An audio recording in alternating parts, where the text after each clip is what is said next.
All right. How about now? Can you hear me? Say yes if you can. Say yes if you can.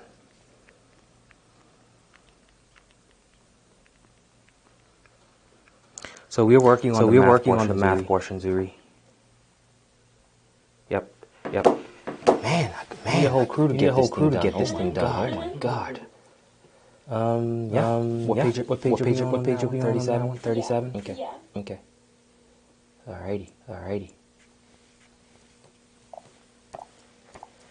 Oh, she said nope. But why?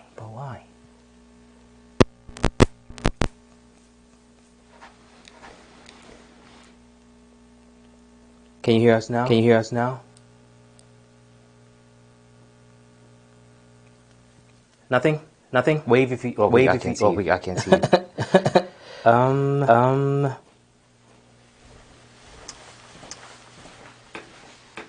Does say on. It's plugged in. All of it is plugged in.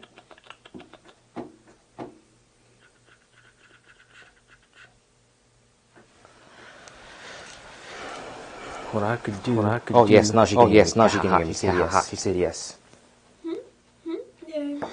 Yes. All right. So next question that you missed, or either. So we're working on the math portion with no calculator. We just did number 2. Number 2 is on the board over here. So what's the next question? Okay. Number 4. Did you want to look at 3? No. Okay. No. Okay. So go ahead and read number 4. Go ahead and read number 4, please, Lawrence. Given a equation of numbers A and K and Okay, so I can guarantee you that you guys are going to have this. We're looking at number 4 on the exam. So this is math no calc number 4. Ka plus NB equals 10. And the question here is get A by itself. If you didn't know what the question was, glancing at the answer is a strategy. So it's literally telling you everything you can to get A by itself. So enter algebra. So Lawrence, what's the first thing that needs to go away here? So A can be by itself. What's in the way of everything being done? And in B, how do we get rid of it? Correct. You see it? Okay. So those are gone. You have Ka equals 10 minus NB. One last step. Do it everything but which makes what the answer. Correct. Very good job. All right. So what's the next question, folks? My next one is 10. 6, okay. And if you guessed on anything, you got it right, let's just talk about it, clear the air. Number 6. All right, so go ahead and read it again, Lorenzo, please. Triangle DEF. Triangle DEF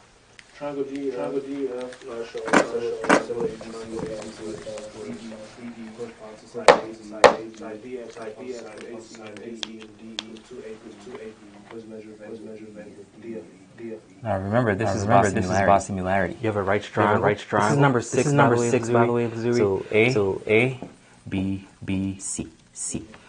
There's another triangle that's not drawn. And it is. What do they call it? DEF. Now notice how the DEF, right? Notice how they named it. It goes A, B, C in that order. How should we name this other triangle?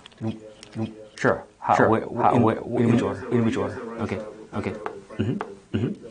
Very good. So you have to make sure that you're matching the pattern. And we are told angle here is 37 degrees. So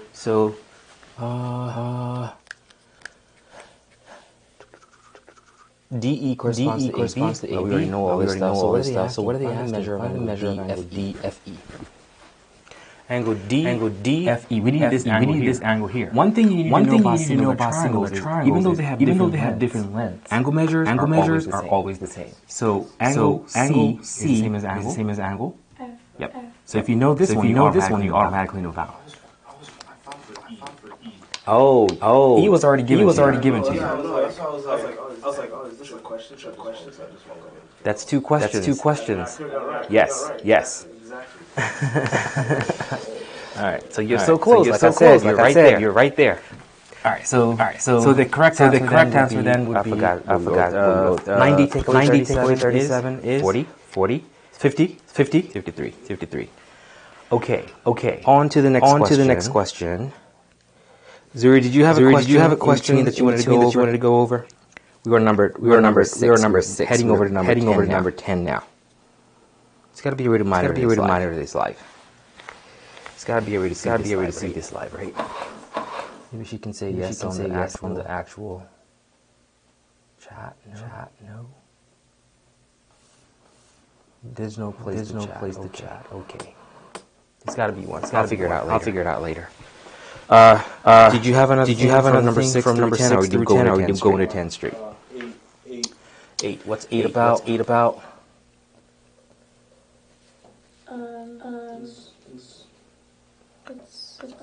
Rewriting. So the secret here is we're looking at number 8, Zuri. Number 8 says G raised to the 4/5 and H raised to the 2/5. And when you glance at the answers again, you're being asked to write these using a radical. The good news is remember roots. Oops.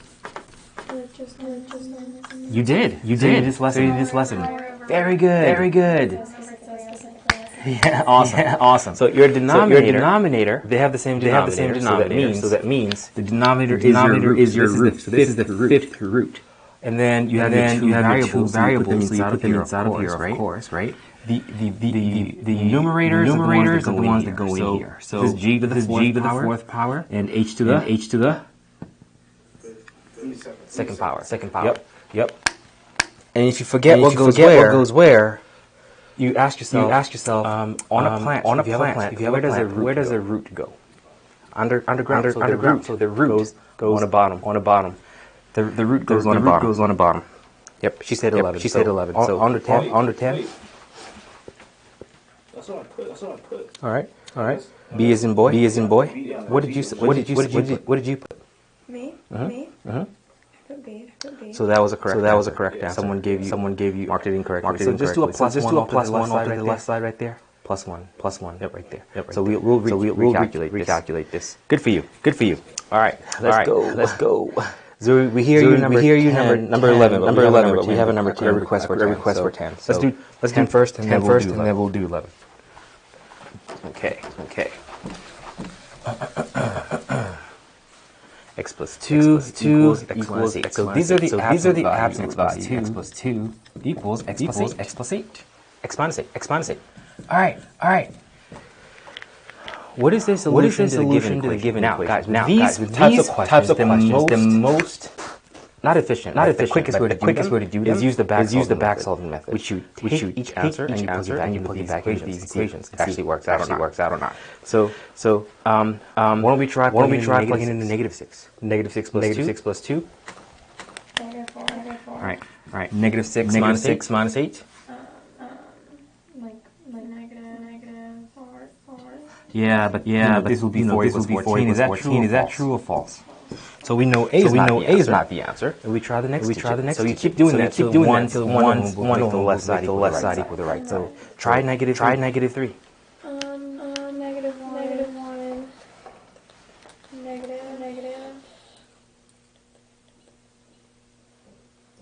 -11. So that won't work. 3 plus 2 is 5. 3 minus 8 is 5. Wait, so none of them work? 6 plus 2 is 8. 6 minus 8 I think 3 worked. Yeah, it was 5 equals What -5. do these symbols mean? There you go. Yep. Okay. So that was number 10. Zuri, you're on number 11. Oh, awesome. Okay, so number 11. It says the equation above can be represented by parabola in the xy plane. Parabola is translated to the so that the vertex is at 0, 0. Which of the following describes the translation? Okay. So the concept on this problem is transformations. Let's take a minute to talk about this real quickly. So every parent that you'll ever see has a parent graph. A parent function. So for a quadratic equation, this would be the y equals x squared. Everything else is a transformation of this. So this parent function, if you were to graph it, looks like a U-shaped graph like that.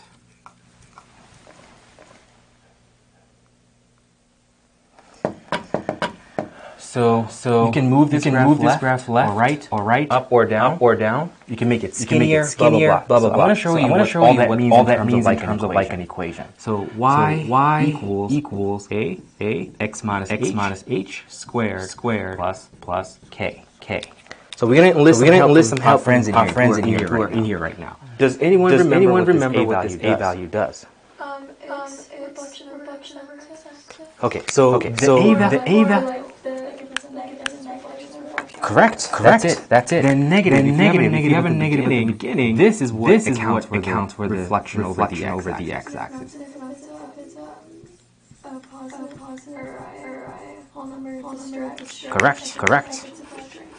Correct. Very good. That's exactly right. Now I want to be careful. I think we ought to be cautious. We are saying fraction, but I'm missing some markers. Do you guys see? Oh, here they are.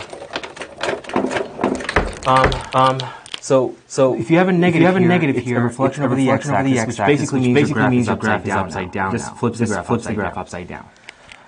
This a value, like Evie just said, it's either going to make your graph wider, or it's going to make your graph thinner. And the way it works is if your a value is bigger than 1, then your graph is narrower. The fancy math term for that is stretch.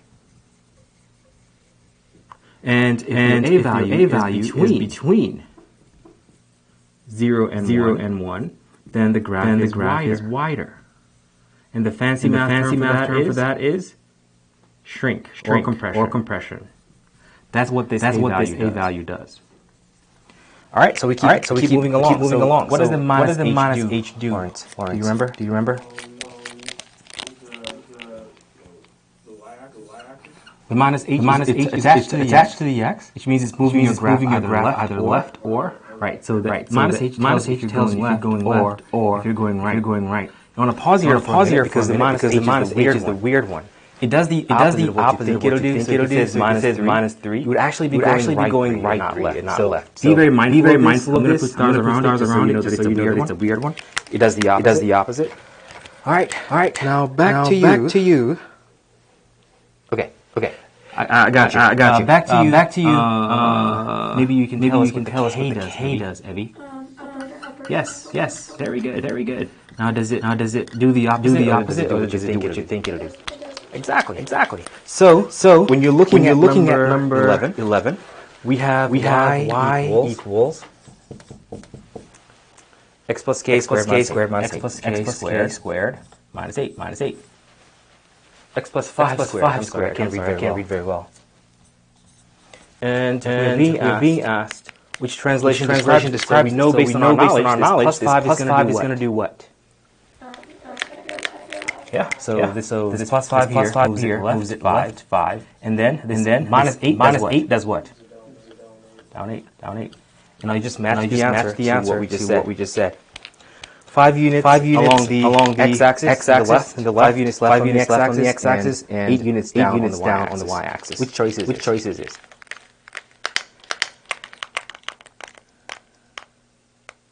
Which choice is it, guys? Sorry. D. All right. So D would be it. Cool. So who else has a question between 11 and the next one? Does anyone need 12? Does anyone need 13?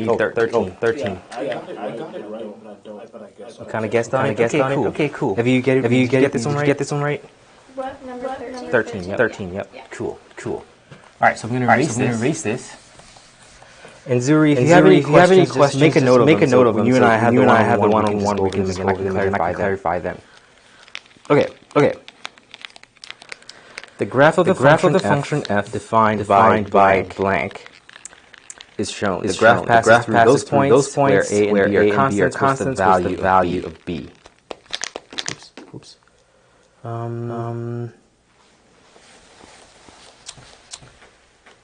What is the value of b?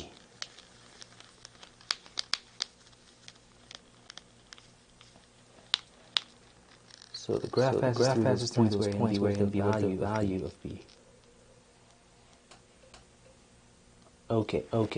So I think we're going to need to plug in the numbers into this equation. So we have f of x equals 1/4 x plus 4 squared, and what's on the outside, guys? Nothing. Minus 5. And we're told these two points belong to this equation, which are 10a and a what? B. All right. The question is, what is the value of b? Where do we plug this thing into this equation? So notice, if you plug in a 10 into this is an x value, it goes in here. We're going to work that out, and then that's going to spit out the y value. So once we plug in this 10 in here, we'll have the value of a. Does that make sense, Lawrence? It says 10. So when you plug in an x value in here, what's it going to spit out?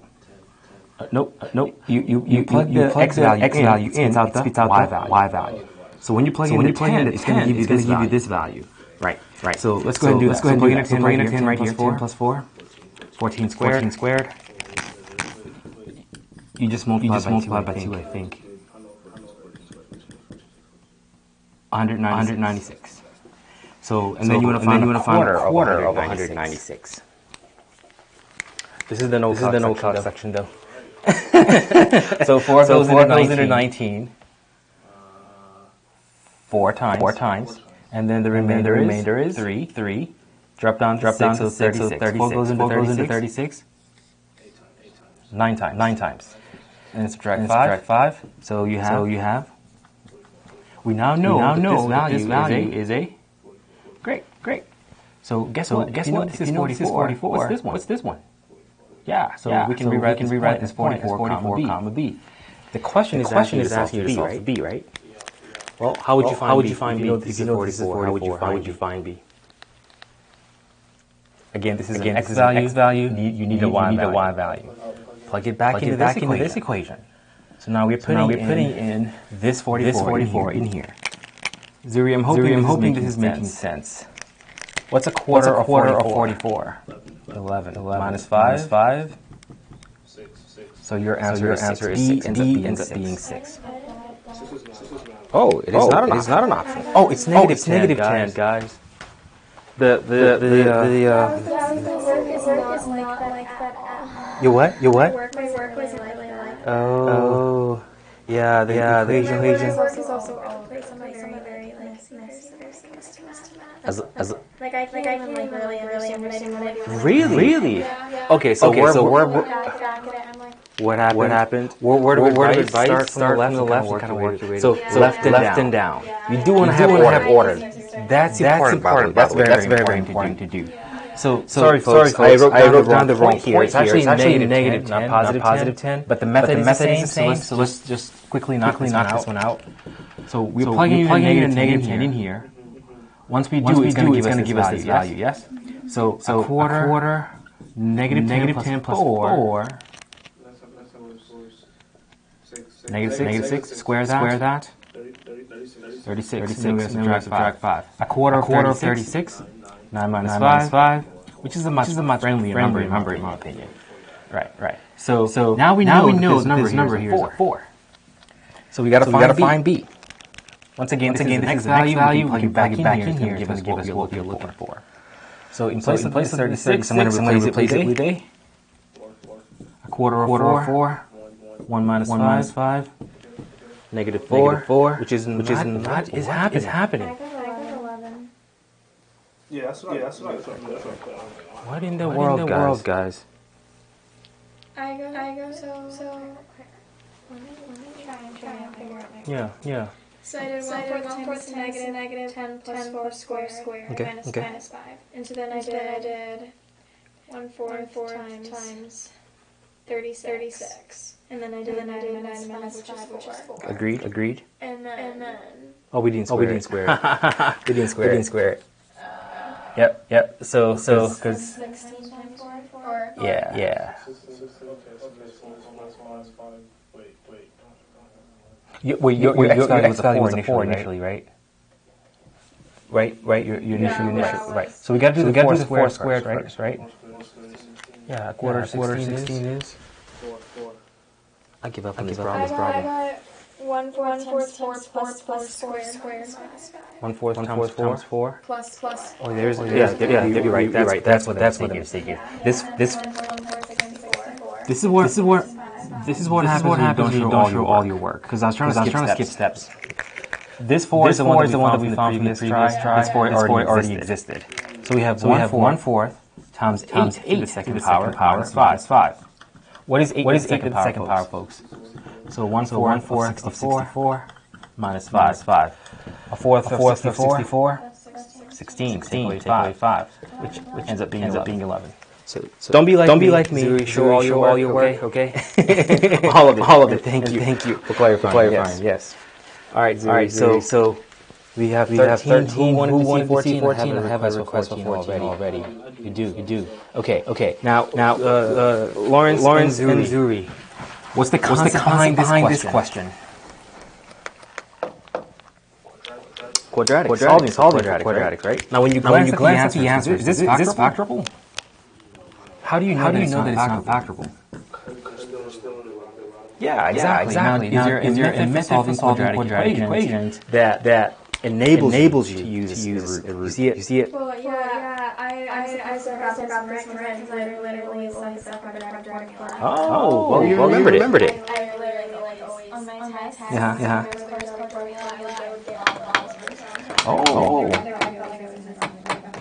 Congratulations. That's awesome. Very exciting. Like my math would be like in shock. Yes. Zuri, I think there's a delay. I think there's a slight delay on this thing. But it's being recorded, I believe. So I'm gonna you'll be able to see how far behind it is. Yeah. So pretty far back. So the answer is coming. So you probably will see that after you see the answer. But guys, so Lawrence, I know everyone remembers the quadratic formula. So what is it? Do you remember? X equals negative. Yep. Plus or minus square root of b squared. Yep. Very good. So what's the a value here? 1. Cool. B value. And C value. All right. Now it's a matter of plug and chug. Is that what you tried to do? Or did you try it earlier? Yeah, I tried it. Okay. Got it. So tell me what you have here. You have negative. What's ours going to be? 12. Because negative becomes a positive. Square root. What do you have in here?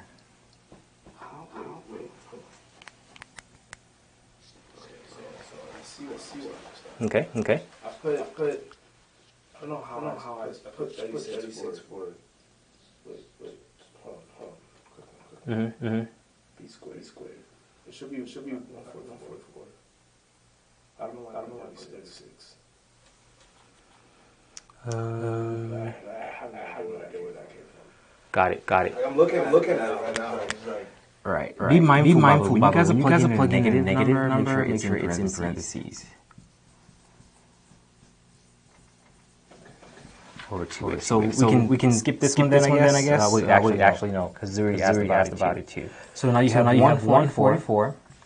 4 times 20. Really negative 4 times 20. This is where most people make a mistake. So I want to spend a minute here just explain something. When you're multiplying these things together, including this negative 4. Negative 4 times 23 is negative what? 92. over two times. I forgot to put the a value here as a 1. Over 2. So we have 12 plus or minus 140, 92. Is that 52, folks? Is that 52? Yeah. And then remember, you can simplify radicals. Screw root of 52 simplifies because we can say 4 times 13. Yep, ends up being 2 root. Very good. So we end up with 12 plus or minus 2 root 13 over 2. And please be mindful. Always check to see if your denominator goes into both numerators. And if it does, then simplify.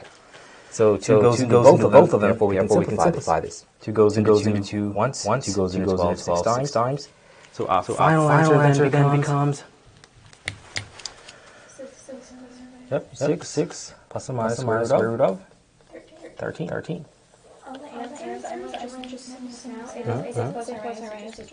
Yes, because they only show one of the solutions. It says a solution. Typically there are 2, but they say a solution of the problem. Oh, gotcha. For sure. Okay. By the way, before we even go too far, guys, there's a concept around this equation that they like bringing up. So I'm going to check if you guys know it already. How do you know if I had an equation like this?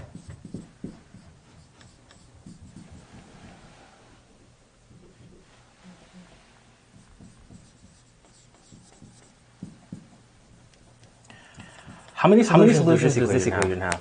How do you know? Square. Sometimes it has 2, sometimes it has 1, sometimes it has none. Yeah, because of Yeah, some of them could be extraneous. There's one way to know for sure how many solutions you're going to have. You guys remember that? Find the x's and If you find the x's and you're solving in effect, the question would be, well, that's one way to do it, but it's pretty time consuming, so I'm going to tell you guys, you use the discriminant. You guys ever heard something called a discriminant?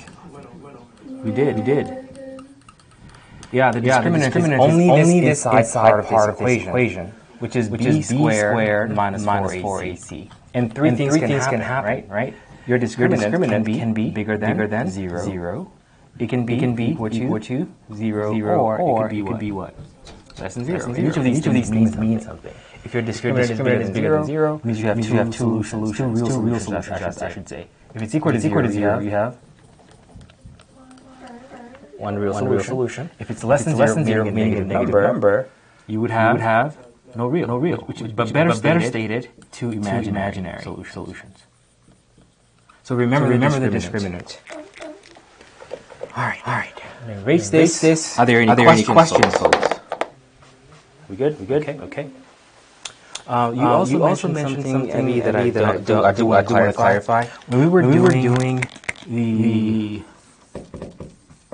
transformations question. All right. You said this guy here. If it's a fraction, it's a compression. Yeah. So if I had a 5 over 2, would this be a compression? Exactly. So as long as it's over 1. I just want to make sure. Just because it's a fraction. Okay. All right. So can we move on? All right. We're going to go to the next question. 15. Yep.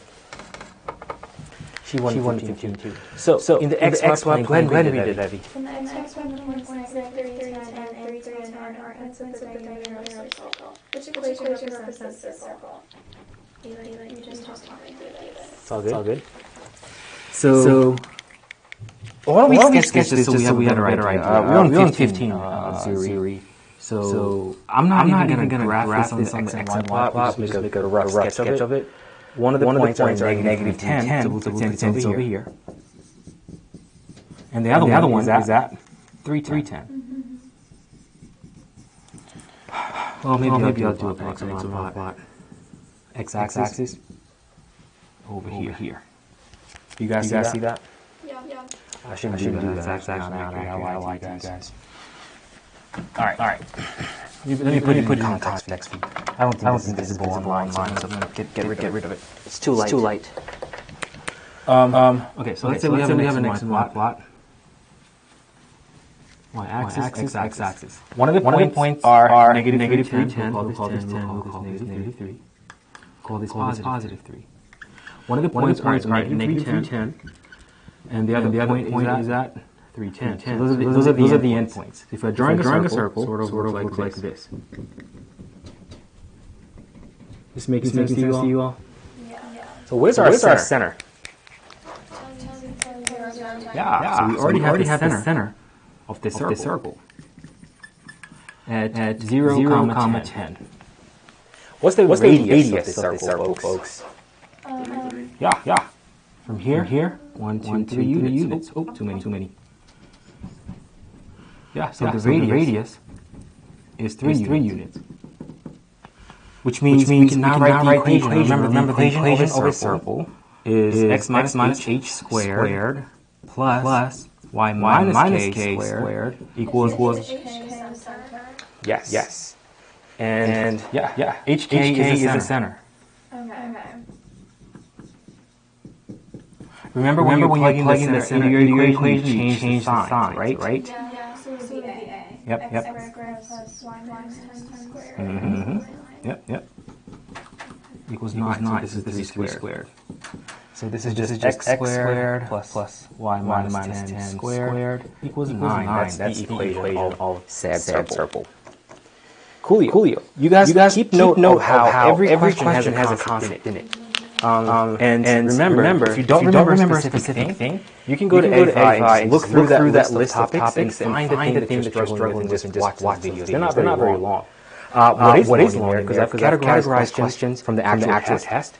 After each section, you can actually go into the question bank and try a bunch of the same questions if you're struggling with this. At the end of that lesson, there's like go to question bank you can do.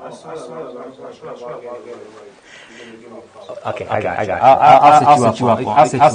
So I built Eddify, but I outsourced the question bank to a group in India. I'm trying to get to work together, but I'm having a hard time.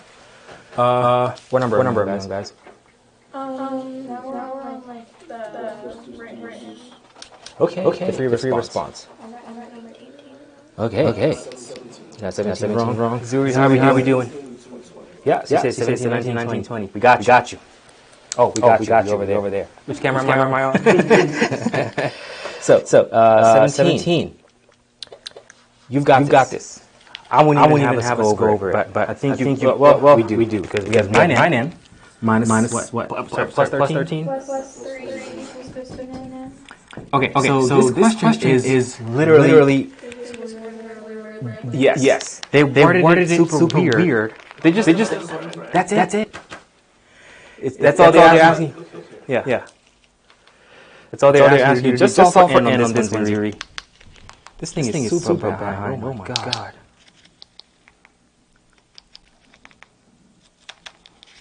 Keep going out of frame.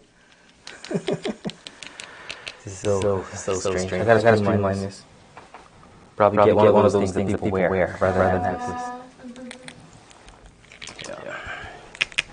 So yeah, we just solved for n. Even though it says what values of n satisfy this, this is a weird way of saying solve for n. Focus on what it's saying value of n. That's it. So what are we going to do first, Mr. Lorenzo? 9n, yes. What do we have left? Yes, sir. And then what's going to happen next, sir? Precisely. So we end up with? Yep. N equals 1 over 2, also known as 0.5. Either one of these would be acceptable in the bubbling sheet. If you ever have a negative answer, that means something is wrong. Yeah. Right. There's no way to put a negative on there. I never noticed that. Did you say 18? Yeah. Okay. I think I know what I don't know.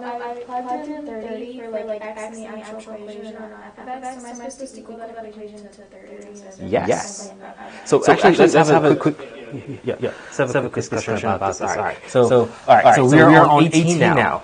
Zuri. So we have f of x equals. So what I'm discovering is that YouTube is not built for an interactive session. What I should have done, what I should have done is use a different platform. Maybe Zoom would have been better. Yeah, now I know. But thank you. Did you guys like the? I needed some help to get 50. I don't know if I sent you guys the link. I sent your mom the link. Yeah, my mom started and I was like, she was like, did I get it? And I was like, You're so sweet. Huh? I'll send it to you. Yes, you're right. Okay, guys, this is functional notation. I'm going to send it to you too. okay. So I need. Oh, Awesome. Thank you. Because we are right at 50, so if one person unsubscribes, we can't go live. We have to have 50 at least. Okay, so guys. Lawrence, this f of x is a fancy way of saying what? Yeah, y equals 30. So this is y equals 2x plus 10. They're giving you the y value. Y is 30. Plug it in right here. Yep.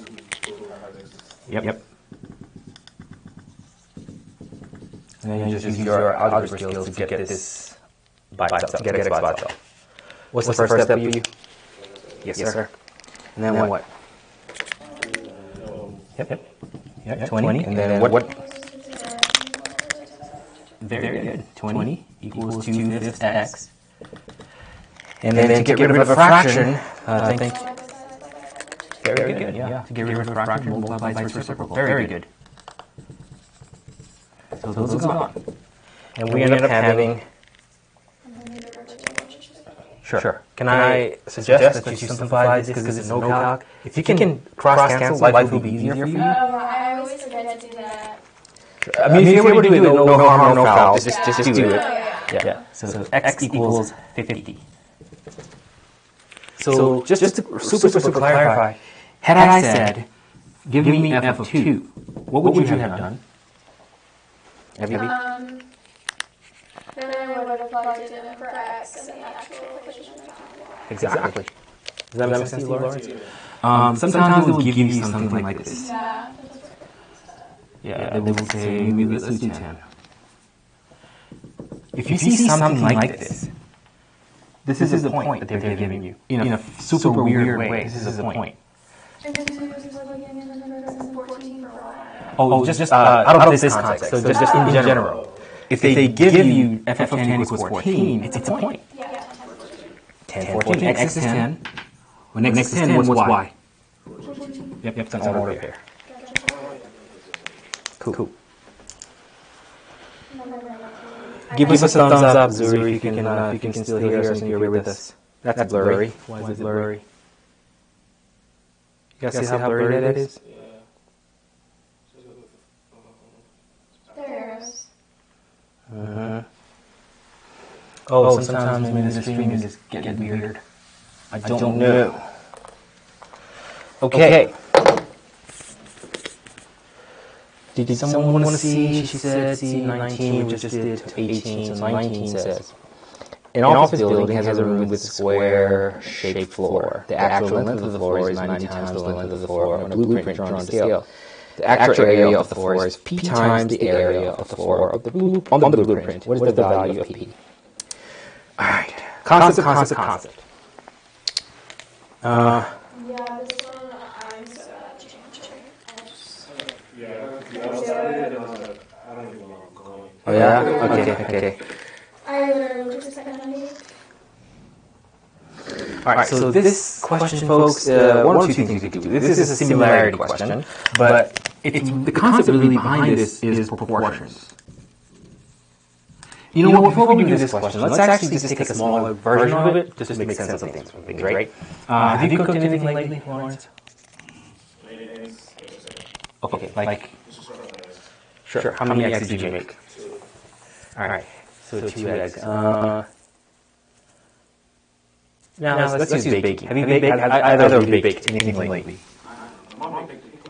Great. You know any of the ingredients you used? Wow. How many cups of flour did you use? Do you have baked anything lately, Evie? No, but I'm Go. Like muffins. Sure. It's like Sugar. sugar. Yep. How many cups? I don't know, like two. 2 cups of sugar. And how many muffins do 2 cups of sugar make? Like 35. What? I honestly. Okay. 35 muffins. So 2 cups of sugar will give you 35 muffins. So let's say you get an order. People taste them and go, oh my gosh, you're so good at this. And they say, you know what? We want to order 250 of them. How many cups of sugar would you need? You can calculate this, right? Yeah, exactly. Proportions. So you're going to say, well, there are 2 things I'm working with. I'm working with cups and, I mean sugar. Sugar and muffins. Sugar gives me muffins. I guess you can think of it that way. You're saying 2 cups of sugar give you how many muffins? So the question is, if I have 250 muffins to make, how many cups of sugar do I need? Now you have a proportion that you can cross-multiply and solve for. So 35x equals 500. Divide both sides by 35. What do you have?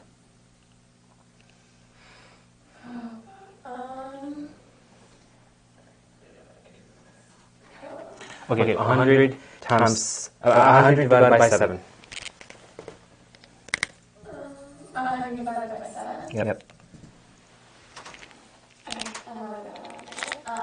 So 35. 5 goes into here 7 times. 5 goes into here 100 times. It's okay, we can leave it as that. So we need 107 cups. You guys good? Yeah. So that's the kind of idea that we need to apply to this question right here, right? It's a proportion question. I'm going to erase this. So we have 2 things that we're comparing. We have the actual length and we have the blueprint, right? So we have the actual length and we have the blueprint length. By the way, it doesn't matter what you put where. The next student could do blueprint on top and actual on the bottom. As long as you're consistent, it doesn't matter. So, actual length of the floor is 90 times the length of the floor in the blueprint. The actual area of the floor is... Oh, wait. I hadn't read the whole question. We may not even need proportions. The actual length is 90. 90 what? It's 90 times the length of the floor on the blueprint. Okay. So we'll call this the blueprint. And this is the actual, which is, of course, way bigger. So... Wouldn't the actual be 90x? Actual is 90x. And it's a square, right? Yeah. So 90x, 90x. Does that make sense? Yeah, it does. So the actual area of the floor is P times the area of the floor of the blueprint. So what's the area of this actual floor? I'm kind of confused on Sure. why 90 is on the blueprint is, because it's 90 times the actual, or the actual length is 90 times the length of the floor. So this is x. Oh, okay. Because the actual is 90 times the length of the blueprint. Okay.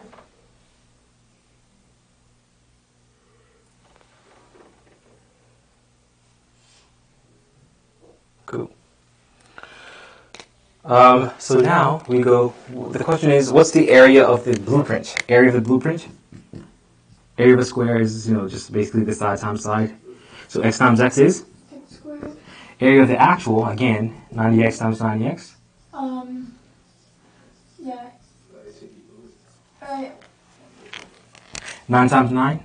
Oh, yeah, 8,100. I was thinking 1,800. Gotcha. You were adding. So was I. Gotcha. Yeah. Multiplying 90 times 90 is 8,100. So the question was asking, P is how many more times, so this is P. P is how many more times this area is bigger than this area. The original area is x squared, 8,100. Gotcha. Yeah. Well, we ended up not needing the proportion thingamajig. I misread the question the first time, but still good knowledge to have, folks. So, yeah.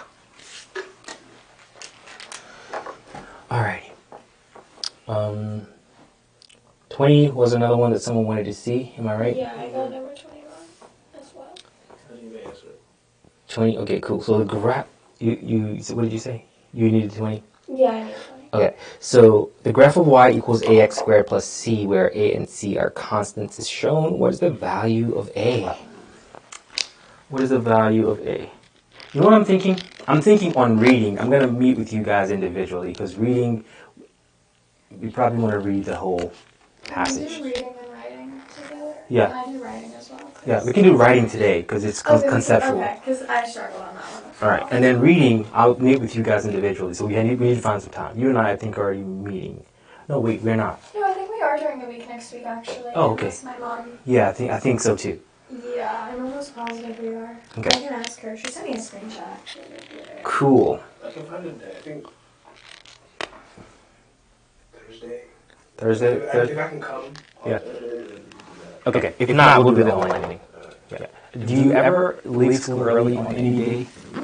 I have earlier this Monday. Do you? This Monday? Tomorrow? Yeah. Oh. Or not tomorrow, but the next day. But I have these Monday, like, I have one class stuff because I'm a manager, so I can't come. I see. Yeah. Ooh, dude, that's what's up. Yeah, Nice. it's not even much. I just get wired stuff and set up. Yeah? tables, yeah, but Wait a minute. So tell me, Evie, are you taking the May 7th, am I right? Yeah, I'm taking the May and March. Yes, March. So we can't meet next week because next Saturday. I mean, we can't meet Yeah, the we following Monday because that'd be after the test, right? The test is next. A time like this next week, you'll be in the exam room. Yeah. Okay. So got it. So question 20. So it says the graph of y equals ax squared plus c. Can someone read that, please? Volunteer. The graph. Yep. I mean, the rest of the question, where a and c are. The graph of y equals ax squared plus c, where a and c are constants, is shown. What is the value of a? Okay. So what does constants mean? It means they're just like a number. Exactly. Literally just a number. Yeah, it means that they're just numbers. Yeah. So we have a graph, this is O. We have a U-shaped graph that sort of looks like that. And then we're given negative 4, 6, 4, 6. What else are we given, folks? negative 2, 3, 2, 3, and then 0, 2. Thank you.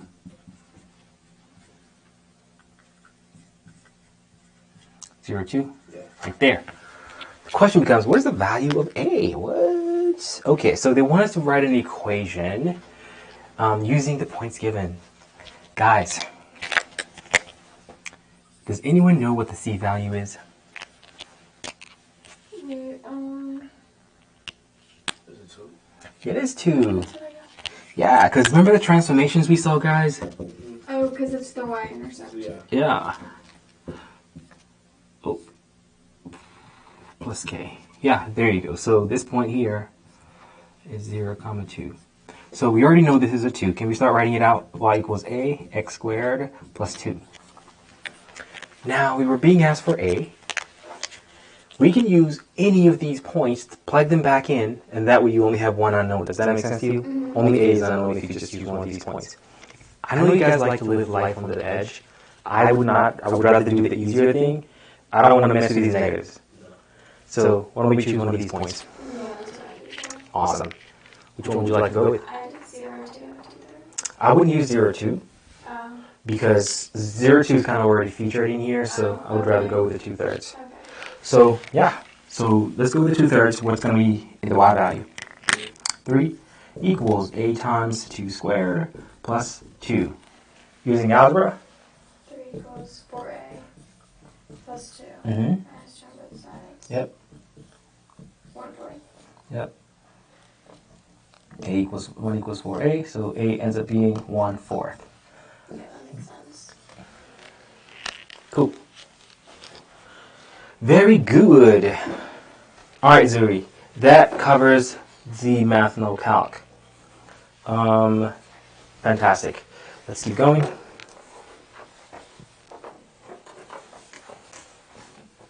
Do you want to do the math calc now or the writing?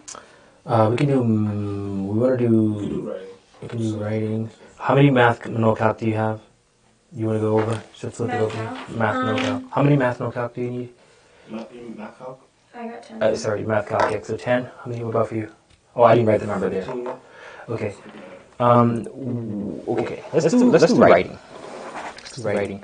Because I think we can knock the writing out really quickly. Yeah. And then come back to this math if need be. And then we'll do reading next time. Okay, so Zuri, we are switching gears and doing the writing section. So, all right. My mom says that I'm going to Thursday for sure. It's Thursday, okay. And then maybe Friday. Cool. Well, the day before the exam? Yeah, I think we might cancel this so I can like Rest. Yeah, I think that might be a good idea.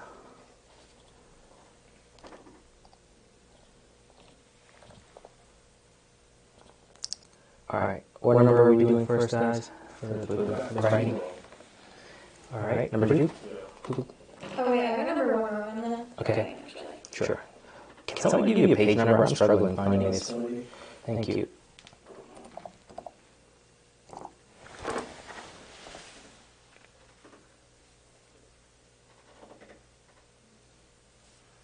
I don't think there's anyone watching this at this point. Did she leave? Maybe. Because it says 0. Probably had to go to work or something. No, thank you. Oh, no. She's probably on here still. Yeah. That's just saying no top chat. What?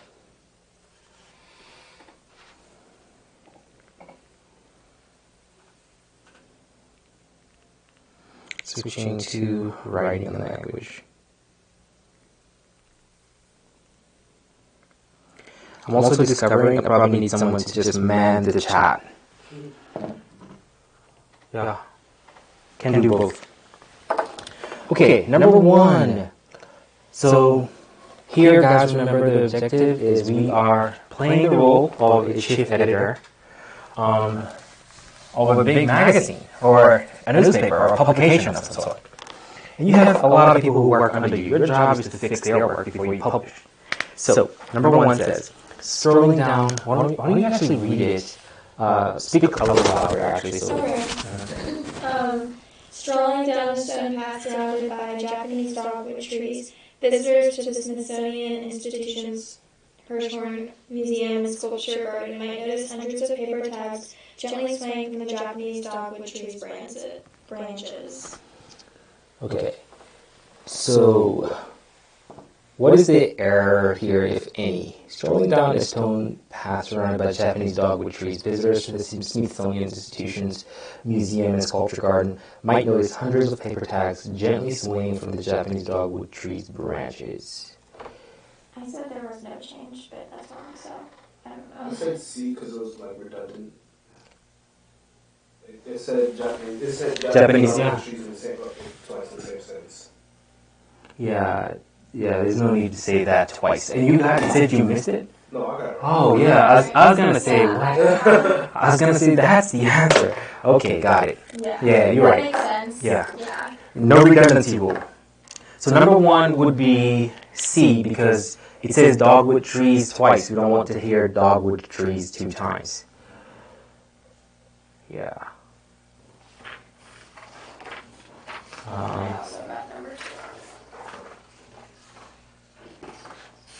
Okay. I feel like there's a way to actually share this. Okay, so let's keep going. Number 2. Number 2. Okay, so number 2 says, could you read it, or? Do you want me to just start with the underline? Or like the question? A little higher up. Oh, yeah, if there's a prompt, do the prompt first. So, Okay. number 2. Which choice most effectively establishes one of the main ideas of the passage? One of the main ideas of the passage. Now, this is strange to me because it came pretty early in this passage. Typically, that's not the case. That'll be later on in the passages. But let's just go through them. So, which choice most effectively establishes one of the main ideas of the passage? All right, so let's go. Okay. Higher up. So, these pieces of paper, a favorite installation with Hirshhorn patrons, decorate the trees every year from July 1st through Labor Day. Do you want me to keep on? Keep going, yep. So I think we want to read this entire paragraph. Okay. Yep. An Witch Tree for Washington State. This exhibit was the brainchild of Yoko, an artist and musician who has spent decades creating interactive art designed to encourage and incorporate the participation of its viewers as a platform for peace. Okay, so the online portion says, so first of all, we want to see does the online portion support this paragraph, because why is it important to us? These pieces of paper are favorite installation of Hirschhorn patrons decorate the trees every year from July 1st through Labor Day. Entitled Witch Tree for Washington, D.C., this exhibit was the brainchild of Yoko Ono, an artist and musician who has spent decades creating interactive art design, encouraging incorporate the participation of its viewers as a platform for peace. Okay, so paper are secured to the trees with strong cotton string to prevent them from blowing away. It sounds like it's giving us more meaning as to why this artist is doing this after the underlying portion. I feel like no change is the correct answer here. Okay. Yeah, that does make sense. I literally had no idea what to say about one. Right. This is section 2, right? Yes, section 2, number 2. You put A? I put A on SG, but I circled B on this. Really? Yeah. So let's check the answer here. Is it A? No, we don't know. Hang on. I put B, but So I think that's right. because when we read the lesson entitled "Wish for Washington," Yeah, I agree. it's like, hang on, let's see. Pull up the answer sheet. Zuri, what did you have for this one? Oh, you said 11. Okay, got it. We'll look at 11 too. What did you say? I have 11. Okay, got it. Alright. Did you guys see the concepts that we've been talking about? Were you able just to identify some things and go, oh yeah, that's this, or that, oh yeah. Like, for the grammar? For the grammar, yeah. Yeah, I did. Good. Where are the answers to this stupid thing? Okay, so this is reading. Oh my god, this is the answer is D. Let's see what D says. Paper, though light, bears some truly weighty, the hopes and dreams of museum patrons. What? I don't know how that's the answer. Museum and sculpture garden might notice hundreds of paper tags, gently swaying from the Japanese dogwood tree's branches. These pieces of paper, though light, bear some truly weighty. Oh my god, yes, it's D.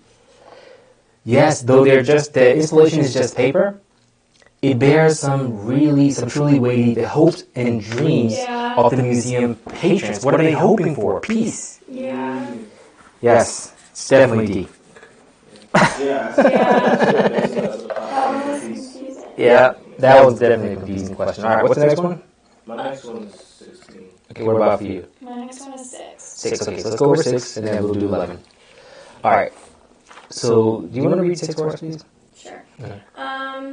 The exhibits have proved very popular. In fact, more than 1 million wishes have been granted the past 10 years. Okay, so speak a little louder so she can hear. Sorry. The exhibits have proved very popular. In fact, more than 1 million wishes have been written over the past 10 years. Okay. I got confused because I thought there would be like a comma before and after the in fact, but that wasn't an answer choice. Oh, gotcha. But so I said no change, but because I just got confused. I get confused with grammar and I'm not good at that. I see. So you chose what again? I just did A because I thought it would be there a comma before and after. Okay. So here's the thing. Remember this, guys. Can we, if you have an independent clause, can we put a comma between 2 independent clauses? Not good. This is an error, right? This is what we call the comma splice. So let's re-examine. Could you read the first part before the comma for number 6? It says, The exhibits have proved very popular. is that an independent clause? Subject, verb, and the full thought? Right. What about after it? We have in fact, comma. Keep going. In fact, more than 1 million wishes have been written over the past 10 years. Is that another independent clause? Yeah. So a comma by itself would not stand because we have 2 independent clauses. The comma alone would not suffice. So A would be out for that reason. Okay. Does that make sense? And then wouldn't B be out for the same reason? B is trying to say, so the hyphens, so if you have hyphens and a clause in here, some clause, you basically are making this a non-restrictive phrase. Oh, like with the two commas. Okay. Exactly, it's like you have two commas. You're basically saying we don't need this, Yeah. yet we do. Because can we survive without in fact? No. We cannot. It says the exhibit has proved very popular. More than 1 million viewers. Would it be C then? C might work, because when can we use a semicolon, folks? What's the only instance that you all and I? Two independent clauses. Exactly. Only when you have two independent clauses But then can I you got use. confused because then there was a comma. After In fact. right. So that comma is fine because it's like a transition word. Oh, okay. Right. So in fact, comma, blah blah blah. Okay, that makes sense. Good. That's the exact thought process I had. Oh yeah. Yeah, like the way you just said, like with the Yeah. Nice. Very good. That means you're growing in leaps and bounds in that regard. All right. I remember when we first started, like my first SAT. Yeah. I was having a problem with the commas and the semicolons. Yeah. I was like, okay, I don't understand what's going on. Now I'm like, okay. Nice. Next question, guys. 11 was it? Yeah. Okay. So I guess I'm gonna take one for the team here. 11. It says, radiating symbolically. We're starting from that sentence. Radiating symbolically from a well of wishes, the tower is a reminder of Anno's international reputation. A dream you dream alone is only a dream. A dream you dream together is reality. Okay. Radiating symbolically from a well of wishes, the tower is a reminder of Anno's international reputation.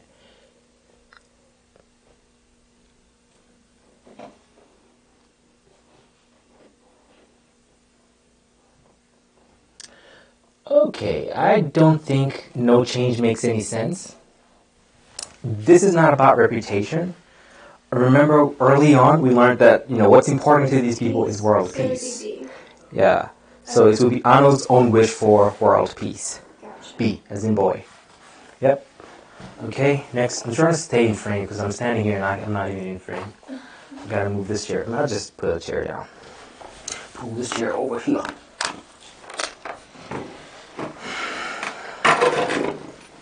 Okay. What's the next question for us? That was number 11, right? Don't you like move the camera a little bit towards you? Yeah, if you can turn it just a little bit. That way. Just see that handle? Right there. Yep. Turn it. There you go. A little bit more. Perfect. That's good. My next one is 23. 23, what do you have? 16. She said she put A and it was wrong. Yes, Zuri. We fixed it. Yeah, we fixed that one. All right. Okay, what do we have next? 16. Go ahead, Florence. Where are you starting? Actually, I thought they argued. Oh, no, these scientists. Okay, so wait. If the sentence were 15, would be we'll start there and then just like read the rest of the paragraph. Now, this one has a prompt, though. So read. Anytime you have a prompt, you're going to read the prompt first. So we're doing number 16, Zuri. Go ahead. Which quotation from Williams provides the most effective support for the point the writer is making in the paragraph? Okay, so which quotation from Williams provides the most effective support? Okay, so we need to know what's being said in this paragraph, sir. So why don't you read from the beginning of it? Some of Williams' colleagues. Some of Williams' colleagues thought that it was unwise to spend so many hours trying to look into seemingly empty space. They argued that Williams should use his observation time for other projects. These scientists were concerned that the study will show only the telescope's limitations, that is, what it could not do. I had 10% of the telescope time. Williams said later as he recalled the experience. He vowed that he would resign from his position if the effort proved as an embarrassment. Okay. So it sounds like his colleagues are pushing back. They're like, dude, you sure you spend your time wisely? Some of Williams' colleagues thought it was unwise to spend so many hours trying to look into a seemingly empty space. They argued that Williams should use his observation time for other projects. These scientists were concerned that the study will show or would show rather, only the telescope's limitations, that is, what it could not do. Now, I had 10% of the telescope time, William said later, as he recalled the experience. He vowed that he would resign. Oh, okay. Does that fit? Does that support the point? I don't think so. So, no change doesn't make sense, so A's out. Let's look at B. Scientific discovery requires risk. That sounds to me okay. Let's keep B for now, right? Because it's a risky project. Yeah. C says, it turned out to be a neat image. Nah. We don't even know if he was able to find images or not, so C is out. You do the same thing if you're trying to understand the geology of the Earth. That has nothing to do with it, so it's got to be B as in boy. Scientific discovery requires risk. The only reason I didn't put B is because I was like, I don't know if it's risky, just like, look at, like, say, a telescope. That's why I was like, I feel like that's a little excessive for that. So the risk comes in the last sentence specifically. He vowed that he would resign from his position if his effort proved. Okay. Yep. Coolio. Gotcha, man. All right, so was it 18? No, 23 for me. Did you? 21. 21, okay. 21. This one doesn't have a prompt, so where would you like to start reading this, Lawrence? 21. I'll just from the beginning. Okay. Fair enough. The HDF was a major breakthrough in astronomy, illuminating the early history of the universe and helping astronomers construct a more complete picture of how the galaxies evolved over time. Should I just read the rest? Yes. William's gamble had paid off, and the whole community of scientists who studied space, even those who were initially skeptical, shared in the reward. Okay. The HDF was a major breakthrough. It's probably the student use testing. Give me a moment. I'll be right back. Un momento.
Eddify? No, it makes sense. Cool. Explain it. Awesome. 23. Yeah. 23. All right, so go ahead. Where would you like to start reading this, please? Should I just start like after the semicolon? Or do you want Actually, let's just from the beginning. We're doing 23, Zuri. Sorry about that. Go. Alright, one proven way for marketers to appeal to a target audience is through identity marketing. Advertisements that demonstrate the fit between a product and the audience's sense of identity. Traditional wisdom holds that the more directly an advertisement connects a product to a particular identity. Okay. Yeah, we can stop right there. So we've got... Should it have been like a period? I think so. Yeah, that's what I put in there. Yeah. Because this is a run-on sentence at this point. Yeah. See how far... It's a really long sentence. Yes. So one proven way for marketers to appeal to a target audience is through identity marketing, advertisements that demonstrate the fit between the product and the audience's sense of identity. The clause ends right there. Exactly. Because it was like listing. You just define something, right? You said Gotcha. identity marketing, and you define for your audience what that is. Okay. Right? So it says, fit between the product and the audience's, what was it? Identity marketing. Your audience goes, wait, what? What is that?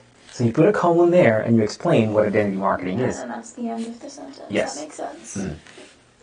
So on to 24, because you have a request for 24, Zuri. This is for you. Okay. So there's no prompt. A team of researchers led by marketing professor Amit conducted a study of different types of identity marketing messages. The study included both green consumers, people whose purchases are especially influenced by the perceived environmental friendliness of a product, and neutral customers. Okay, so this is a really complex sentence. This is what we call a compound sentence, joining two independent clauses. But more importantly is this. We're trying to combine, we're doing 24, right? Yes. I'm reading the wrong thing. So 24 is basically asking us to... The study included both green consumers. So it says both. So we know we have two groups, right? Mm-hmm. What are they? Green consumers And neutral, right? So green is in quotations, which means they're getting ready to define what green is, right? So green consumers, who are those? People whose purchases are especially influenced by the perceived environmental friendliness of a product. So, to me... All right, cool. Go to the next page. You have 3 minutes for that next page. All right, so... Consumers, people whose purchases are especially influenced by the perceived... Okay, so B appears to use a colon and then a comma at the end, right? But if you're going to define something, you don't want to put you want to end it. So B is out for that reason. C has a semicolon weirdly at the end, right? So that C would not make sense because the semicolon. When do we use a semicolon again, guys? Two independent clauses. Yeah. So if you put a semicolon there, the right side of it just says "and neutral consumers," which wouldn't make sense. So it's going to be A. Make sense? That's what I put. Good. So Zuri, A is the answer to this question because the two commas between people and product are defining what green consumers are, and you need those there. So A as an apple, no change. Next question. Okay. Which choice most effectively combines the sentences at the underlying portion? So combining sentences. Lawrence, since you brought this awesome question up, could you read it from the researchers? The researchers divided the participants into 3 groups. The researchers also showed each of the 3 groups a different advertising message for a cleaning product, Charlie soap. Okay, so we definitely don't want to say the researchers twice. When we combine them, that has to go, right?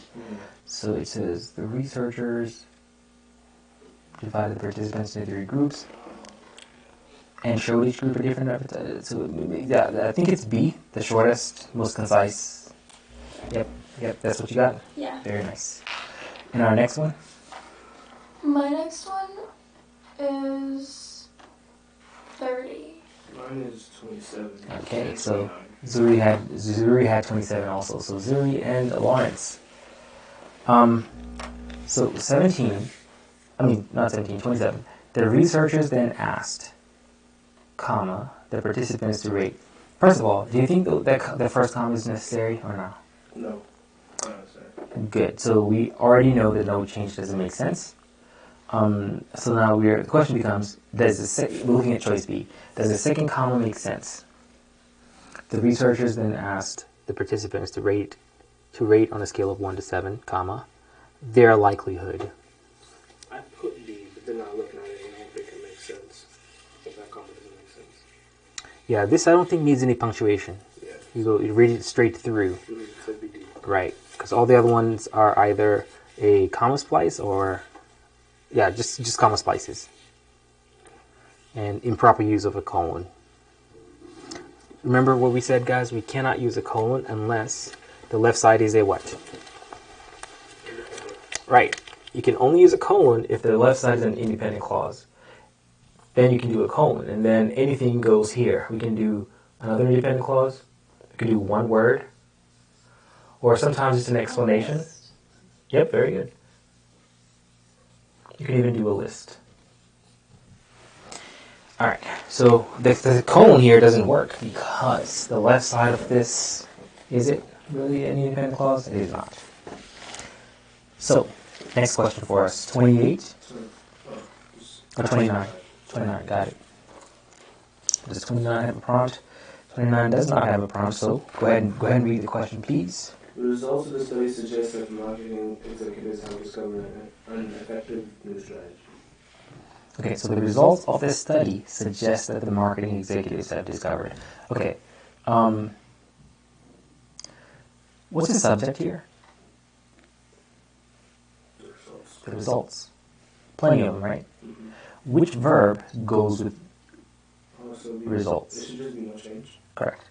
You see, I saw it, I was reading it, I was like saying it multiple times in my head, I was like, it sounds the same to me. Like it sounds like it would work both ways, so I was like, okay.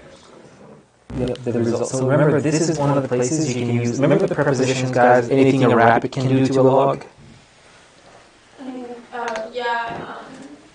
Once you see a preposition, you stop. Yeah. Right? And just do that. Right. Yes, exactly. So the results, what was that thing? The results can what? Results of the study? Of the study, sorry. Of the study. Suggest. So, do you guys see a preposition in here? Of, yeah. This is underlined actually. So, remember we can eliminate anything that comes after the preposition with the prepositional phrase. Ignore it for a second. The results suggest. Okay. So that was number 29. Someone had 30? You had 30. Yep, cool. So which choice provides the best interpretation for the data? Do you say data or data? Data. The results of the study suggest that the marketing executives have discovered an effective new strategy. Okay, so looking at the table, does that agree? Suggests that the marketing executives have discovered an effective new strategy. Okay, let's look at the table, see if it makes any sense. Yeah, I was just confused by the table. The graph, yeah. Okay. It's back and forth, like going back to the question with the graph. I was getting like, I was a little confused also. We're going back and forth between the graph and the question. Yeah, it's a really wonky process. Okay, but since we use there's just no way around that one. You just have to keep practicing on that one. So green customers, I'm looking. Green customers seem to be winning pretty much everywhere except for the first column. Yeah. Necessary for identity. Okay, but the differences aren't that much, right? They're pretty closely related. The gaps aren't that big between the two numbers, the two groups. Okay, so the results of this study suggest that the marketing executives have discovered an effective strategy. Can we tell effectiveness from this table? How do you measure effectiveness here? Does this graph say anything about effectiveness? No. So we can't go with effectiveness, so no change would not fit I mean, no change is not the answer because we can't tell how effective it is. Are following an outdated paradigm. This is ongoing research. This is new stuff that they're coming up with. Can it be outdated while they're trying to create it now? It's not. So B is out. Does that make sense? Yeah. Have been highly successful with identity marketing. What is identity marketing, guys? What do you mean? Looking at the table, the three columns. Each column is necessary for identity, appealing to identity. All right, cool. So keep going. Give me a second, guys.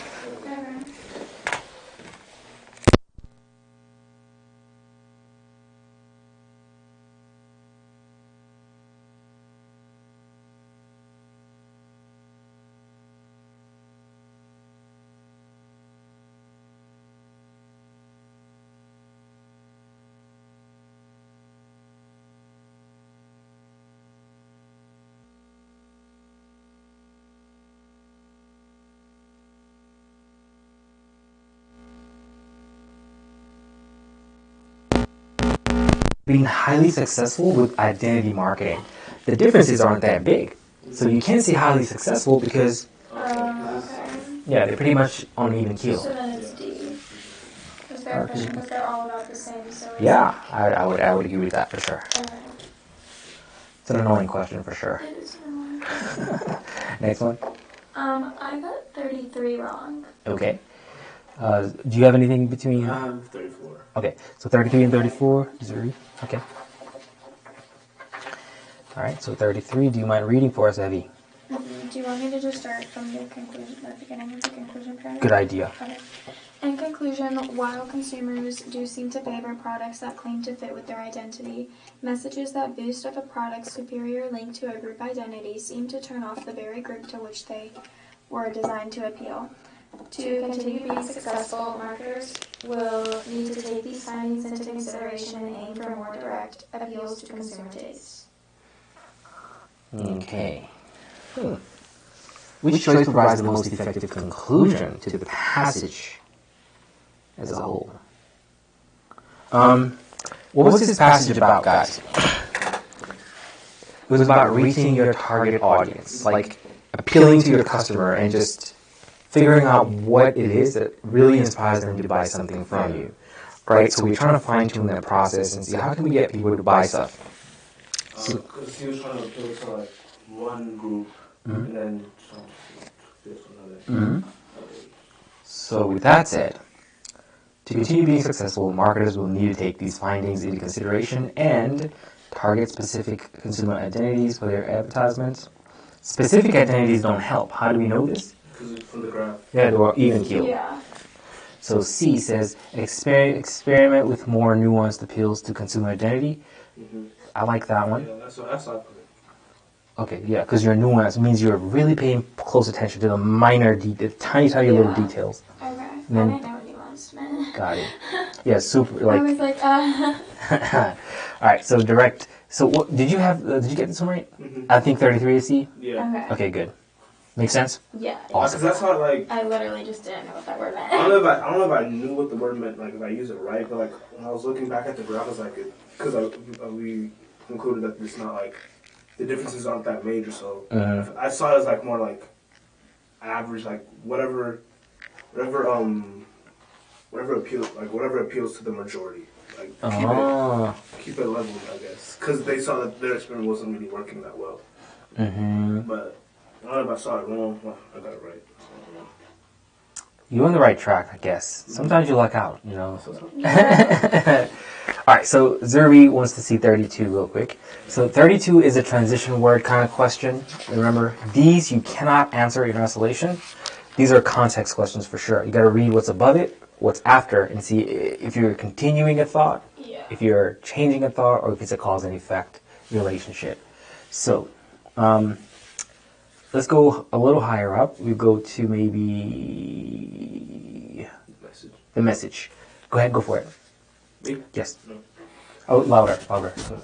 The message is least effective with neutral identity consumers with an average likelihood rating of 4.36 was the one that appealed to their identity without insisting that the product was necessary for them. Charlie's, a good choice for green consumers. As a result, the lowest average rating in the study, 2.74, was assigned by green identity consumers to the message that the marketing executives had rated the highest. Charlie's, the only good choice for green consumers. Okay. So as a result, it's a cause and effect relationship, right? It's like comparing things more, or not comparing, but like I don't really think like they really have anything to do with each other. I think you're right. It's a comparison, right? Yeah. Which answer in here talks about comparison? In contrast. When you contrast two things, you are comparing them. Exactly. Yeah. So Zuri, the best choice here for 32 would be in contrast, because you're comparing two things. Remember, these transition words, answer them in context. Top, plug in the word and continue it and see which one makes the most sense. So 32 is C. Did we do 33 already? Yeah. Yep. 34? Did we do 34? No, we didn't. No. Yeah, that was nice. Cool. Zuri had that question as well. So, the sky is the limit is what the title of this guy is, this passage. Which choice most effectively introduces the paragraph? Remember, the first sentence of each paragraph is known as the topic sentence. And that sets you up for what's to come in that entire paragraph. Correct. That's precisely the point. Very good job. So, do you mind reading since you brought it up? There you go. Until the 1960s, buildings of more than 30 stories were mainly found in North America. The thick interior columns and walls necessary to fortify these buildings against forces such as powerful winds and earthquakes reduced the amount of rentable floor space. Moreover, taller buildings requiring additional concrete and steel to resist increased lateral forces and the high cost of these materials often deterred development. To address these challenges, the Bangladeshi American engineer and architect Rahman. Developed novel forms of structural tubing, which were later used in the Willis Tower in Chicago. Very good. All right, so yeah. Right. Yeah, so this paragraph is not talking about North America, right? So we already know that no change doesn't make sense. It did talk, though, about buildings and concrete and steel. So we heard both of those things. But there are also, usually the first paragraph of any passage will either introduce a main idea, main topic. It could be in the form of like a theme, or it could even be the presentation of a problem. And it goes on to either develop how that problem affects other things around it. So to me, this sounds like a problem. Until the 1960s, buildings of more than 30 stories were mainly found in North America. But that's not right. Inefficient for developers to build. I think so, because it's talking about addressing challenges and how like the high cost of these materials would deter development. Mm-hmm. Yeah, I think that's the point here. It's like until the 1960s, if you wanted to build a building that's more than 30 stories high, you were in trouble. So what was the problem? The thick interior columns and walls necessary to fortify these buildings against forces such as powerful winds and earthquakes reduce the amount of rentable floor space. Why? Because you would have to make the base, the foundation so thick, and so you occupy basically the bottom 2 floors or so. So you can't really rent that space out because it's just trying to hold up the whole building. Yeah. Right. So, but then there's this guy, Fazlur Rahman Khan, who was able to. It sounds like he came up with a better system. He's an American engineer. Yeah. So when I run into these harder to pronounce words or names, I just read the easiest one of them, like Khan, and then just keep it moving. Okay. Mm-hmm. All right, because it's important to be able to be getting into a groove when you're reading these passages. Yeah, you don't want to have to start. You kind of lose your place. Yeah. Okay, so that was 32, 34, 35, anyone? 36. 36. Zuri has 36 too. Okay. So, looks like a punctuation question. We have a dash, then we have a comma and no comma. Ooh, I can already see what this one is. Do you guys remember when we were going over appositives? Yeah. And appositives? Appositives are when you have a noun describing another noun. For example, The example that we actually used that day was it's not the exact name, but Eddie's new dog, a Collie Shepherd mix.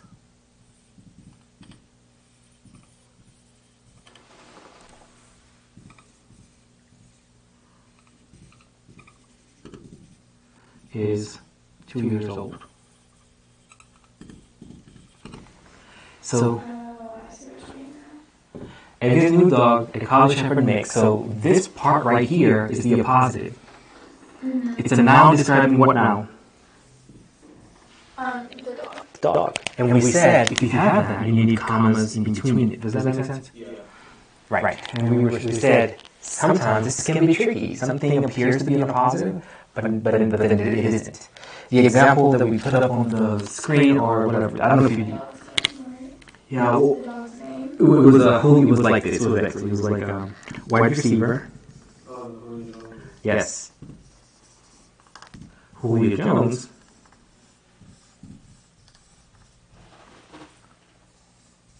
Won the game. I'm going to shorten it because we don't have a lot of space to write this out. Okay, because in this instance, the name is important, like to the sentence. You can just like cut that out. Let's see.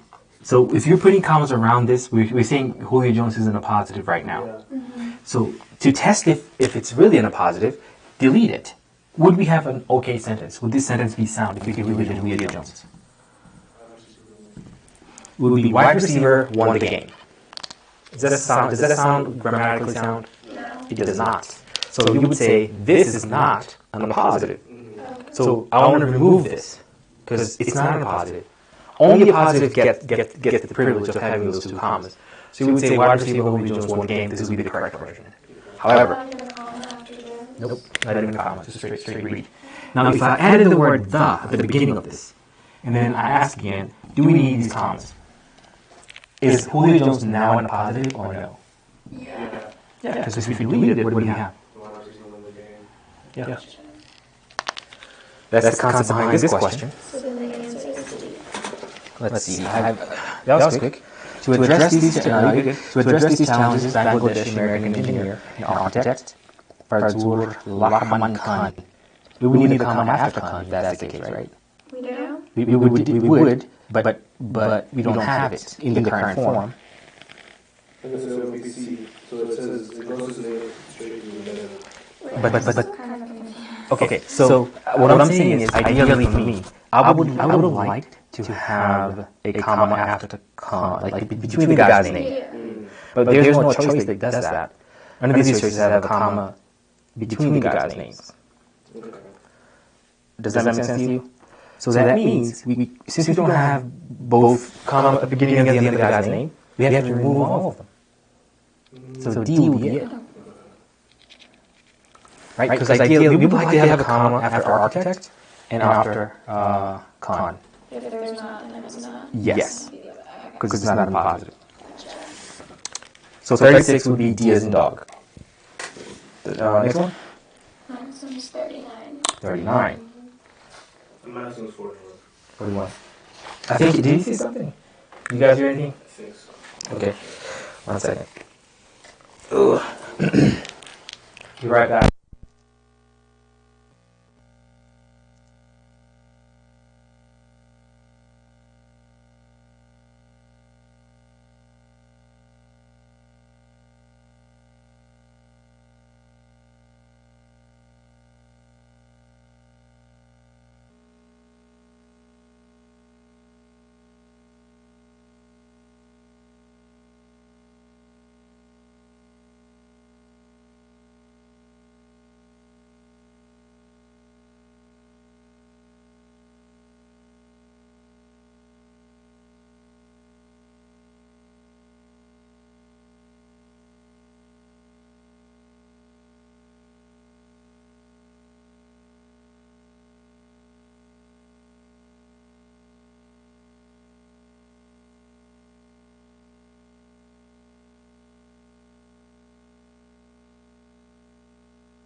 So we're looking at the topic sentence, am I right? Yeah.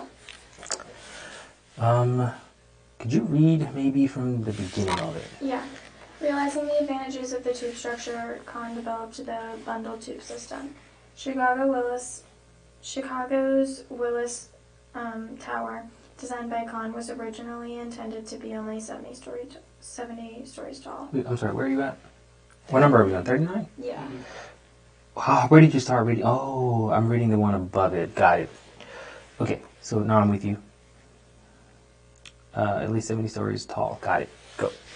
Do you want me to read more? Maybe up to ones after 40. Okay. Instead of being a single rectangular tower, the building is composed of 9 square tubes of varying heights and resulting in a multi-leveled structure with the 2 tallest tubes surrounded by progressively shorter ones. Okay.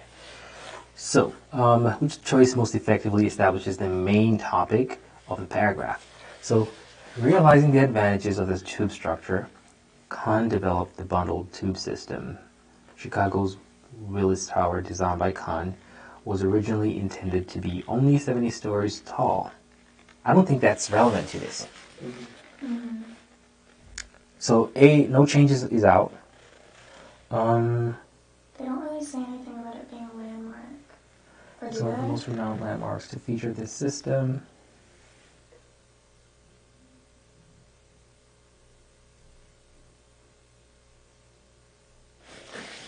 Okay, so I don't think they mentioned anything about being a landmark. Also, I put the right. Yeah, I was gonna check the other ones. I was gonna keep that. So C is took 3 years and over 175. Cost is not important to this passage.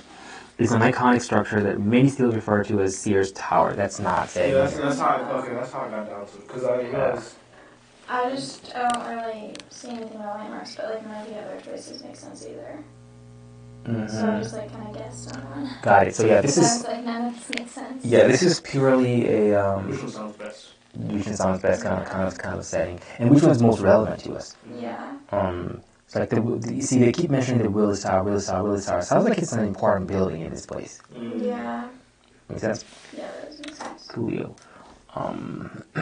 So, and then what was the next one? I have 41. 41. So we had 41 too. Which choice most effectively combines the sentences at the underlined portion? It's another sentence combination question. So the tubes are structurally sound on their own. However, those tubes get added stability from the bundled structure that connects the tubes in the lower 50 stories. What? The tubes are structurally sound on their own. However, those tubes get added stability from the bundled structure that connects the tubes.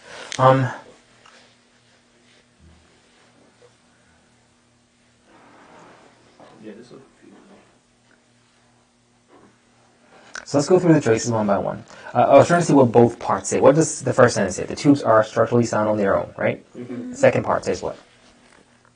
However, those tubes, like the stability from the bundle structure. Yeah, so it sounds like, however, it doesn't fit to me because you're continuing a thought.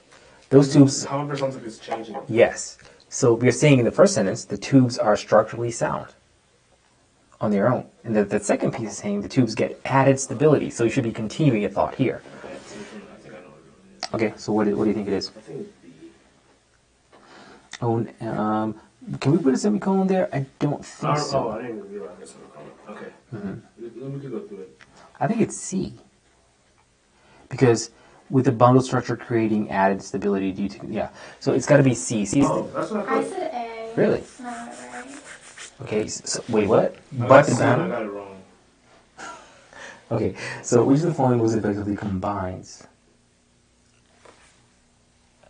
Okay, Zuri. We can hear you. Thank you. Enjoy the rest of your evening. Or your shift. And we'll talk later. Bye-bye. Because it's saying how they get structurally sound on their own, and then it's saying, but they get added stability, like they get more though. You see what I mean? Hang on, could you repeat that? So like before. Oh, they're structurally sound on it their says own. on their own. But. Yeah. But they get added stability from the bundle structure that connects the tubes in the lower 50 stories. That makes sense, actually. But wait, what was he? Okay, so the tubes are structures on their own. Because then it's saying how they added stuff to make it better more than on their own. Do you see what I mean? And that comma is ridiculous. There should be a comma there after own. So that own would not make sense anyway.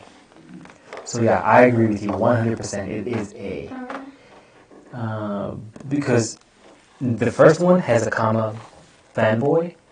Makes sense. The second one is comma with. With is not a fanboy, so it doesn't make sense. exactly. This one was 43. Mine is 42 and 43. Okay, 42. Once the buildings have demonstrated the effectiveness of tubular designs, engineers and architects were free to imagine even loftier projects. The result was an inflation on extremely tall buildings. Inflation is not the correct word. Yeah. Inflation is used in which context? Money. So, I'm worried about that right now. yes, you are. Oh, I thought you in the real world. Oh. Well, it doesn't go to both ways. So we know that inflation is not the thing. Amplification, you use amplification when you're talking about sound. I'm going to amplify my sound, so amplification does not make sense. Proliferation means spreading, which could likely be it. Dissemination, when you disseminate... It's like destroy, or like bring down. Disseminate means... I think you're thinking dissecting. The disseminate means sharing, like you disseminate information. Okay. If I know something, right now I'm disseminating information. Yeah, I just didn't know what like two of those words meant, so it was like, got it. What did you go with? I just put no change because I didn't know what was going on. Like I knew it wasn't amplification. I just didn't know what proliferation and dissemination. Yeah, it means spread, which means this proliferation must be the answer because it means these once they figured out the lofty projects, the style spread everywhere. Yeah, there's a spreading of extremely tall buildings everywhere. Next one. 43. This looks like a tense question. I see has continued, is continuing, and continue. And as I'm looking, notice what I'm doing. I'm looking at the choices real quickly to see if I have a prompt. If I don't see a prompt, then I kind of glance at the answers in like 2 seconds to see what this might be about. So let's go for it. The rest of the paragraph was in past tense. Okay. Right? Like had demonstrated. Harold. Where did you guys? Okay, so once the buildings had demonstrated, yeah. So had is past tense. Yeah. Were free. Yep. Was an inflation. Yep. Completed in 2010 by the engineering firm with Con worked. Yeah. So has continued, is continuing versus continue. I said B. I think it's D. All right. Let's read again. Structures such as the 163-foot skyscraper, the Burj Khalifa, completed in 2010 by the engineering firm with which Khan worked. Oh, okay. Yeah, it's got to be D. I'm just like kind of confused because the rest of the paragraph was in past tense. So like why? Do you know what I mean? Like. Yeah, so it's not even a tense question. Come to think of it, I mean, tense it's does just like what sounds better? Yes. Okay. Well, yeah, tense plays a little role, but this is more of a prepositional phrase kind of question. It's blurring the focus a lot. Okay. So if you look at structures such as the, what's the topic? What's the subject here? Structures. Yeah. So if you do, structures continue to pay. Yeah, structures continue to pay homage. Okay. Yeah. Oh, that makes sense. And the last one. Did anyone want to see 44? Yeah, I'm Cool. good. Okay, cool. Andrew, are you here? It's 11 o'clock, so folks, I mean, we gotta figure out how to share the screen while we're doing the live thingy majigers right now. It's like, what? Alright, so why don't you and I meet Thursday, right? Yeah, and then I can also meet Monday during like early release if you have any times after like 11:30 because I don't have anything going on. This Monday. You mean tomorrow? Like, not tomorrow, the day after tomorrow? Yeah, I have like a doctor's appointment at 4:15, but after or before that, I'd be good. Okay, we could do 11. We could do noon. I could do noon on Monday. Do you have early release? Yeah. I can if this together so we can go through the test again? Well, that needs to be one-on-one because reading is different for you guys. So, yeah, see if you can do. You're welcome to come after noon, like at maybe. I think after that, that's when it gets tricky because I have to be back after school, like, I think like at 4. Can you do later one day, like at 9? We could do like Thursday at 9 if you're free. Yeah, I'll make it work. 9 to 10. Yeah. Oh my word. Oh my word. All right, have a good Saturday. Have a good Saturday. Take care. See you soon. Take care. See you soon. I know. It's different. It's different. What's up, my guy? What's up, my guy? Long time no see. Long time no see. How have you been? How have you been? Good.